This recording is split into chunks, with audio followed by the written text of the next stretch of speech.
Support comes from Missouri Forest Products Association, committed to sustainable and sound conservation of the state's forests, which support more than 41,000 Missouri jobs, resulting in a $10 billion industry. ChooseWood.com. Welcome to St. Louis on the Air. I'm Sarah Fensky. A statue in St. Louis's Tower Grove Park came down yesterday morning. The statue was one of Christopher Columbus, and it dated back to 1886. It had become a flashpoint in recent years. Now, in other cities, activists have forcibly removed statues of Confederate leaders. But here, Christopher Columbus was taken down by workers hired by the park. And joining us today to talk about what happened and what comes next is Peter Kastor. He's a professor at Washington University and the chair of its Department of History. So, Peter, welcome to the show. Oh, it's great to be here. And we're also joined today by Chris Naffziger. He's a historian of architecture. His blog is St. Louis Patina. He's also a columnist for St. Louis Magazine. So, Chris, welcome back. Thank you, Sarah. So, Chris, there was quite a movement to take this statue down a few years ago. What was driving that? Well, I think people, what I've been hearing, I live in Tower Grove East, and I was hearing from a lot of my neighbors, a lot of people felt like Tower Grove Park was not a place where they felt comfortable or where they felt like they belonged. They really felt like they were not allowed to be in Tower Grove Park due to the presence of the Christopher Columbus statue. And several years ago, there was a movement to have the Tower Grove Park Board reassess whether or not the statue should remain in the park. And it's very important for people to realize that due to the fact that Tower Grove Park was given to the city of St. Louis, so it's the park is owned by the city of St. Louis, but it's governed by a board that was set up due to the fact that it was a gift by Henry Shaw. Mm-hmm. So it has this board of commissioners that had to decide Correct. What would be happening here, not the mayor. Correct. And so they basically made the decision that they were going to leave the statue in the park where it was located, and they were going to put up two signs. And just for people who might not know, the statue was just east of what is probably the most prominent entrance to the park, just off of Grand Boulevard. And to make a long story short, I think it's safe to say that the vast majority of people who had originally initiated the conversation several years ago, I would say, just listening to my neighbors and other people that lived in Tower Grove South and Shaw, that was inadequate. And so in the last several weeks, a movement began on Facebook to basically virtually go to the next board meeting, which was going to be soon, and basically continue the protest against this statue. So this had added urgency in the last couple weeks. Oh, beyond a doubt. Certainly because of what happened with George Floyd in Minneapolis, this became very much more urgent, beyond a doubt. Now, Peter, you were a guest on this show to discuss what was happening with this issue. I think this was about 2 years ago. And you've said that you were a little surprised to hear the news yesterday that this statue was coming down. Why? Simply because it happened so quickly. One thing to think about is the movement to reconsider statues of Christopher Columbus and to potentially remove them actually happened almost 30 years ago. In 1992, to coincide with the 500th anniversary of Columbus's first voyage to reach the Americas, people at that time were raising questions about whether those statues should still be standing. And people were calling for everyone to reconsider Columbus's role and his legacy. And at that time, even though people were pushing to remove statues nationwide and, in fact, around the world, there wasn't much public support for that. And likewise, when folks in St. Louis were talking about this recently, there just wasn't sufficient energy for it. And what struck me was just how quickly that reemerged, and most importantly, how quickly action emerged. And I think it's entirely because the removal of Confederate statues, Confederate flags, has suddenly, it's not just validated this. Those statues have come down. The world did not come to an end. And I think people have seen that there can be a point to removing these statues and that that can happen, and it can be a positive good. So you're a professor of history. Connect this for us. We're talking about the death of George Floyd. He was not himself an indigenous man. He was not somebody who was active in the anti-Christopher Columbus cause. How does that fit in to this movement to reassess Columbus? Well, it's also a movement to reassess statues. And the push to bring down Confederate statues involves people saying, look, these statues send messages. And there are a lot of statues around the world. They're often beautiful works of art, and people think we should keep them because they're great works of art. But many statues go up to tell a story, to be like a physical history book, to try to convince people of a certain notion of the past, to know who they should venerate and who they should admire. And that was one of the roles of these Columbus statues.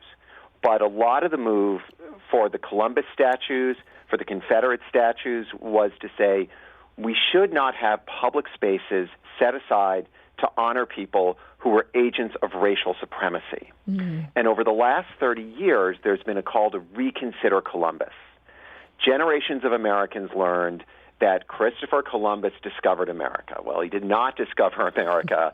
The ancestors of Native Americans discovered America, but he was one of the first Europeans to arrive in the Americas, and that was celebrated as the beginning of the United States. Mm-hmm. But Columbus was also completely entangled with the effort by Europeans, first to assert racial supremacy over indigenous peoples in the United States, and later to develop the Atlantic slave trade, which would mean racial supremacy over African Americans. Mm-hmm. So even though Floyd was not Native American, even though he was not part of the movement to remove Columbus statues, to observers, I think there was a really close connection. Mm-hmm. That a Columbus statue, to some people, sends the same signal as a Confederate statue, that it validates these historic figures who were agents of racial supremacy. So one note on this local decision, which again was enacted pretty swiftly yesterday, the Board of Commissioners of Tower Grove Park made a statement affirming, quote, by taking this action, Tower Grove Park reaffirms its commitment to being a place of welcome and to caring for the people's park in the best way possible. But the Post-Dispatch reported this yesterday, and this is a quote from their story. Police had told the board that officers wouldn't be staffed to monitor the statue, so the panel decided to take it down before vandals damaged it or destroyed it, according to a source close to the board who asked not to be identified. And again, that's from the Post-Dispatch. We have not verified that allegation, which is based on this unnamed source. But Chris Naffziger, I'm curious to hear your thoughts on how do you reconcile, on one hand, this lofty statement, and the other that sounds like a fear of vandalism for this statue? I did find that interesting. Several years ago, there was the controversy around the Confederate memorial in Forest Park. And I did actually go and observe some of the demonstrations and counter demonstrations. And there were, at one point when I was there, I would say upwards of 20 to 30 police officers stationed at the Confederate monument. And I would completely believe that the police maybe in fact said that. I would remember probably what stood out to me the most at that demonstration at the Confederate monument, and obviously just the sheer amount of rancor between the two sides, was just how many police officers were there. Mm-hmm. And I just have a feeling that the police department, and I obviously am not a spokesman for them, but I have a feeling that they just did not want to have to go through that spectacle again. Mm-hmm. And I think that's probably why they informed Tower Grove Park that they were not going to do that again. And it is worth noting that Confederate monument in Forest Park that you're talking about, that was removed in June of 2017 after seeing that kind of repeated attempt to vandalize it and to have it removed. Chris, also, the Post-Dispatch reported in that same story that this statue is going to be cleaned and put in storage with its future undecided. Are you aware of anyone who's clamoring to take this off the park board's hands and install it somewhere else? No, I in all honesty, I do not know of anybody who is interested in taking it. Obviously, I don't know that as far as, obviously, of course, the land is owned by the city of St. Louis. I do not know as far as legal issues as who owns the actual statues, if those are owned by the city of St. Louis or if they're owned by a private foundation. I do not know of anybody who's stepped forward to perhaps take possession of the statue. As far as I know, the Tower Grove Park is going to continue owning the statue for the time being. Now, there is an important voice we want to get in here. Sarah O'Donnell is an archaeologist with the Historic Preservation Office for the Osage Nation, and the majority of our listening area was once home to the Osage Nation. O'Donnell also represented Osage Nation on that commission that had studied this issue, as you said, when this came up a couple years ago. She had recommended the statue be removed, and this was her reaction to the statue's removal.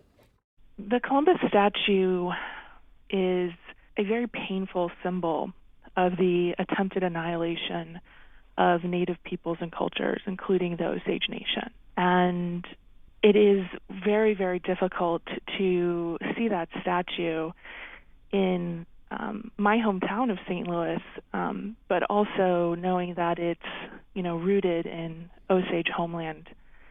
Having that symbol there was really disappointing and inappropriate. And I'm very, very glad that Tower Grove Park made the decision to take down the Columbus statue.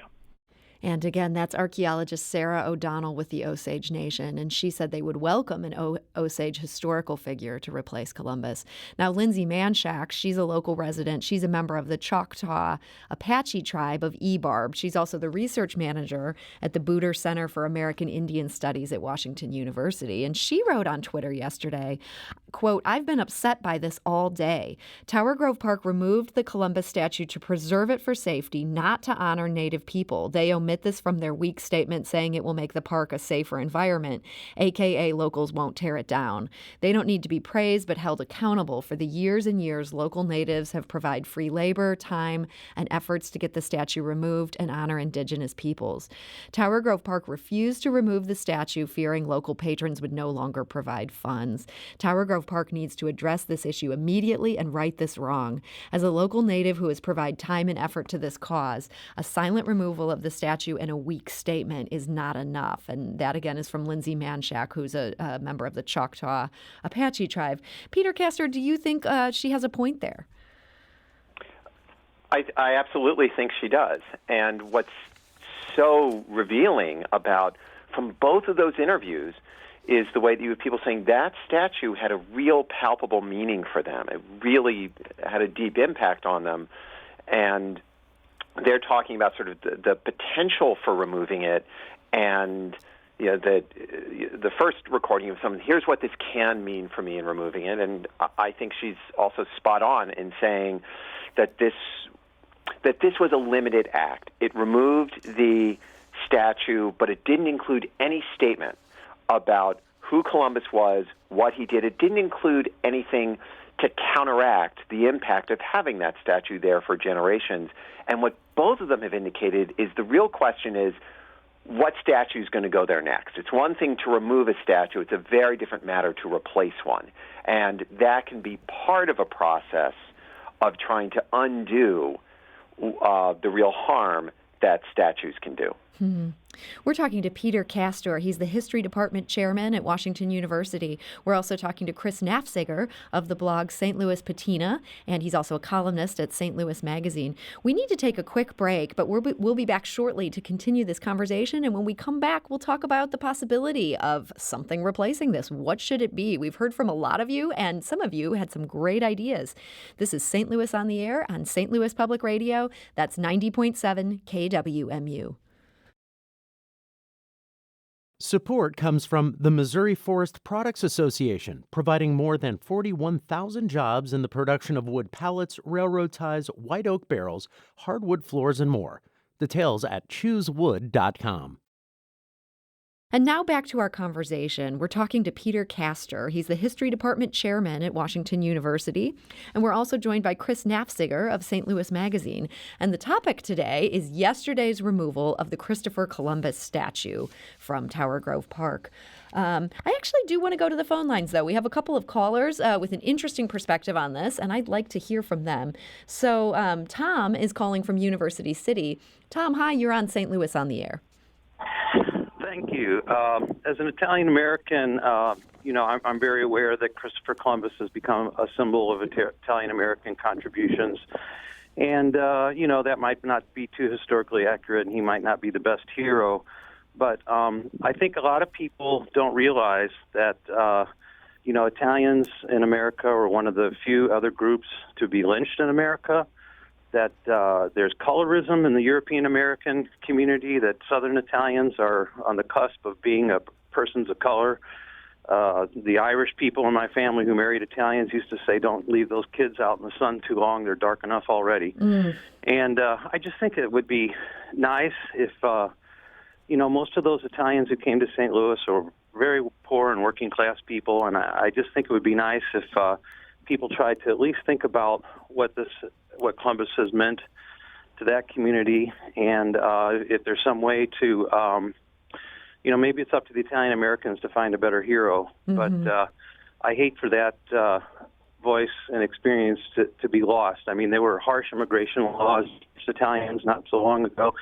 And Tom, you make a great point with that, and thank you for that call. Chris, I did want to ask you, I think the history of this statue is somewhat interesting. How did Columbus even end up in Henry Shaw's Park? So there's actually really great documentation. There's a Globe Democrat article that actually came out the day after the dedication, and it's very extensive, and it actually goes into a fair amount of detail explaining what Henry Shaw's thinking was. And all three of those sculptures that are sort of along that central spine of Tower Grove Park, there's William Shakespeare, and then Alexander von Humboldt, so an Englishman, and then a German, and then an Italian, or maybe more properly, I should say, a Genoese person, Christopher Columbus. Henry Shaw and his speakers at the dedication ceremony, this Globe Democrat article explains, were supposed to represent the arts and sciences and discovery. So, and I think this is very important for people to realize, and it's actually kind of disturbing. The speakers at the dedication ceremony actually engaged in a fair amount of anti-Catholic rhetoric. Really? Yes. And which is, of course, yes, obviously Christopher Columbus was Roman Catholic, but that doesn't matter when you get into anti-religious bigotry. They still use people however they want to. There's the common misconception that Christopher Columbus proved that the world was round, and that is totally incorrect. He, along with every educated European at the time and people throughout the world who were in the know, had known since the ancient Greeks that the world was spherical. And sailors in particular knew that because they could tell that when they were out at sea that the world was round. So we've had sort of a misunderstanding of that history over the years. Exactly. So at the dedication ceremonies, they basically claimed that the Roman Catholic Church was still believing that the world was flat. Well, I can guarantee you that the bishops and archbishops, cardinals of the Roman Catholic Church would have all had been well educated in Greek and Roman philosophy, and the Pope at the time, the Archbishop of various cities in Spain, they all would have believed and known that the world was round. So it was actually very shocking to read and very disappointing. And if it's all right, I would actually like to respond to what the caller said. Sure. He is exactly right. There's been horrible discrimination against Italians in America, particularly Italians from southern Italy. That is exactly right. And I think we do need to acknowledge that discrimination and prejudice. There's still that prejudice in Italy to this day. Northern Italians, I know from knowing Italians from southern Italy to northern Italy, that there is extreme prejudice against southern Italians. But I might want to note that Christopher Columbus is from northern Italy. Genoa is a city in the north. I think the caller is right. I think that we should acknowledge somehow the prejudice towards the people of southern Italy. I don't think Christopher Columbus, a northerner from the city of Genoa, is the right person. He might not be the best person. Peter, thoughts on that? So I thought that the caller's comments were not only really interesting, but incredibly revealing. If we put the caller's comments, which were so great, alongside the interviews that we heard before the break, one of the things they confirm is that these statues have real meaning for people, that they see their own experiences, their own personal histories affirmed in these public spaces. So when people say, oh, the statue doesn't matter, the statue is just a statue, you've had people on different sides of this issue who would completely disagree with that claim. And also the caller's comment that, his history be affirmed is completely reasonable. One of the interesting things in the claim actually aligns also with a lot of the criticism of Columbus statues. One of the things historians talk about a lot is how people who could assert their whiteness and who would be accepted as white by others enjoyed material benefits in the United States. And that's very much a story of Italians and Italian Americans, how they are eventually kind of embraced as white, even though they were not originally embraced that way. The same thing would happen to the Irish and Irish Americans. It happened to immigrants from Southern and Eastern Europe. It's a very common story. And it does get back to, helps us understand why figures like Columbus could become these lightning rods after, in Columbus's case, generations in which there certainly were people who knew of Columbus's connection to the near genocide of Native Americans, but many Americans thought, no, he's just the origin story of the United States. He's connected to a great and glorious story. And I think the caller's comments really help us understand how people understand their history, why a statue matters to people. So I always admire callers who call in to voice these comments. Yeah, me too. I feel like they lend such an interesting perspective to this show that we wouldn't be able to get with just the three of us talking. So that was a good one. On that note, I want to go back to the phone, see if we can go 2 for 2 with great callers. Jim is calling from Beth Alto. Jim, hi, you're on St. Louis on the Air. Hi, thanks for taking the call. I'm definitely not on board. I am on board for removing, statues, and glad that we're not celebrating personalities of, people that have done such atrocities. Mm-hmm. Are we missing any teaching opportunities? Should we be looking for like a Holocaust-type museum or areas to put these things where, now we're not turning a blind eye? Yeah, to remind people of the legacy that Columbus had is what you're thinking, Jim. Is that right? Right. Okay. Yeah, that's a great question. Peter, thoughts on that?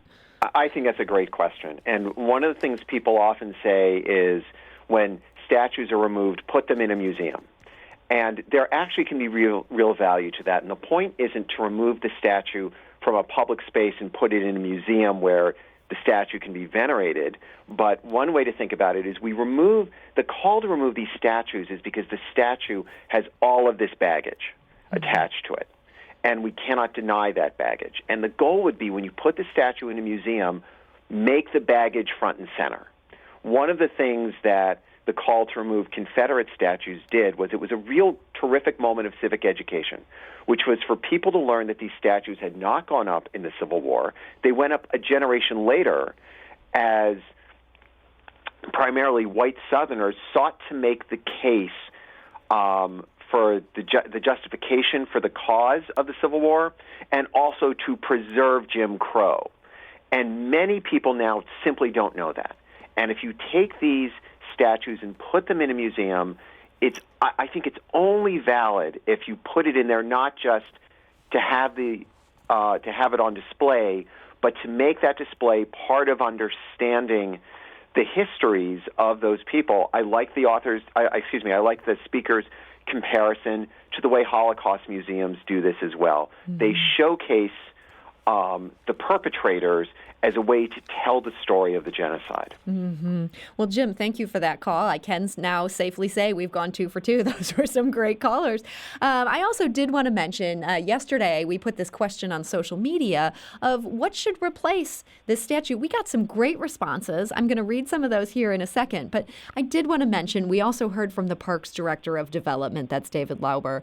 He reached out to say this, quote, "We welcome the community's dialogue about Tower Grove Park. However, directing energy energy and resources to replacing the recently removed Christopher Columbus statue is challenging at this time. We have sustained significant financial losses due to COVID-19. And for now, our focus must remain on operating, maintaining, and keeping the park open and safe for our visitors. So that's a pretty big caveat that this is more of a pie-in-the-sky discussion of who should replace it. Nobody's anteing up with this money right now. But that said, some of our listeners, great suggestions. Among them, Josephine Baker came up multiple times. Dred Scott. Now, there is a great statue of the Scotts downtown already, but obviously a key figure in St. Louis history and national history. Scott Joplin. Ryan wrote on Twitter, Dick Gregory was both a civil rights leader and one of the best comedians to ever live, St. Louis native. Alice writes, statues are lame. It's a park. How about a tree or flowers? Honor people and things that care about nature in a park. Someone on Twitter who goes by Everybody's Mom says, nobody. Let's just leave it empty to remember how long so many of us were okay with it. Chris Naffziger, that's kind of an interesting suggestion right there. Yeah, I think I kind of vaguely know who Everybody's Mom is, but it's a small town. I think those are all great suggestions, and I think I walked by, I went and gawked yesterday, and I actually had a lot of great conversations with people, and I think the best suggestion was from one woman who said it has to be a discussion with the community. Mm-hmm. And I think that was the best.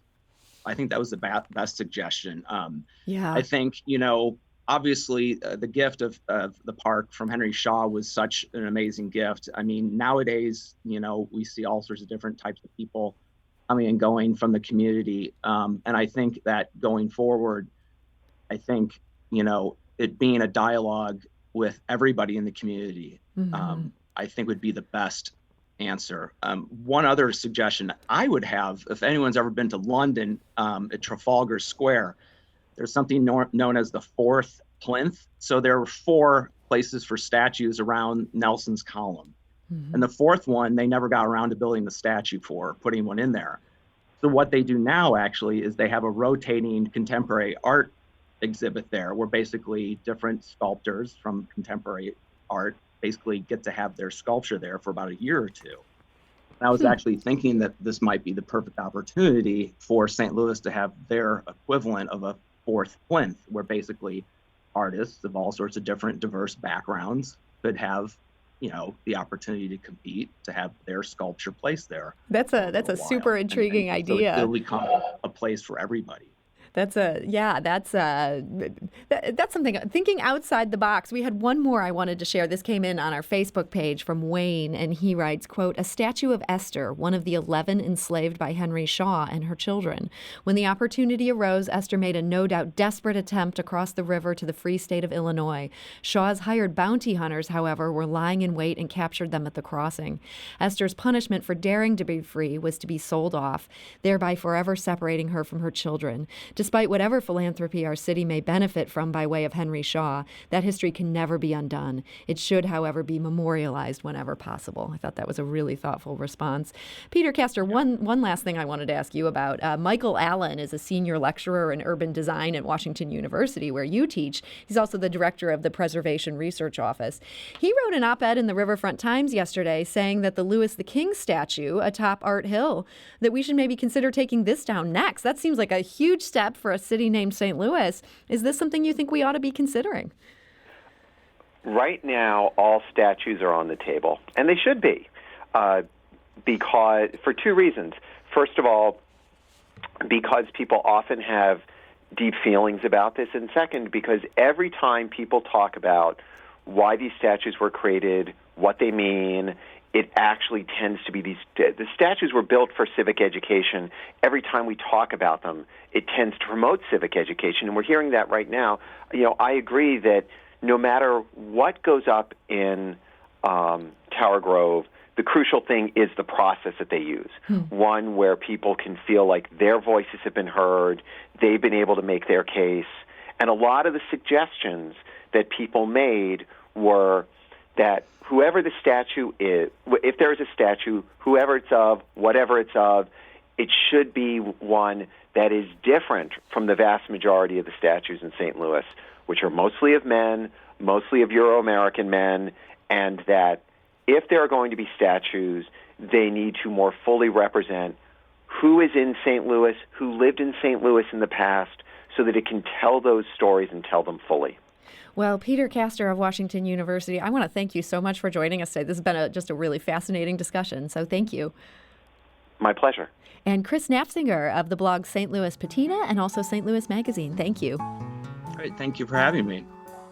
This is St. Louis on the Air on St. Louis Public Radio. That's 90.7 KWMU.